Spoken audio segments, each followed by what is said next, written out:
Okay, update. I went ahead and I disconnected or unbolted the flywheel here from the torque converter. You can see the gap here. I pushed the torque converter back towards the transmission, started up the engine, and the noise persisted. So that let me know, okay, the torque converter and the transmission are not the culprit of this noise. It's definitely on the engine side. So I watched with the flywheel as it spun around with the engine running. I didn't see anything funky. I could just hear this noise. The noise changed though, and that was the thing that was, quite telling.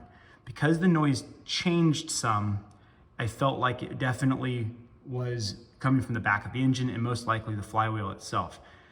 This is not a cast iron like flywheel or anything, so it's a steel flywheel, and I just can't imagine a brand new steel flywheel cracking. Maybe it popped a weld or something. Those are the kinds of things that I was thinking about. But then check this out. This is what I noticed yesterday. Right? So there's the problem. I have a loose flywheel, and the flywheel was torqued with ARP bolts to the back of the crankshaft when I put the motor together. But clearly when I was torquing those bolts down, they were torquing to spec without applying the right force to the back of the flywheel. Otherwise this wouldn't happen.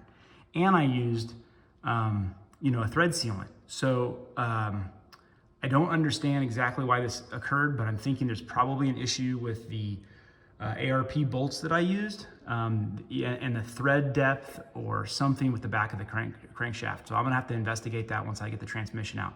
But anyway, so there's the big update. Problem solved. We've got a loose flywheel, and it's a huge relief to me because the engine doesn't have to come out. At least I don't think so.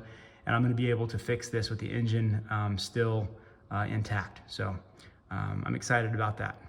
Not so excited about pulling the transmission though, but that's the way it goes. All right, thanks a lot.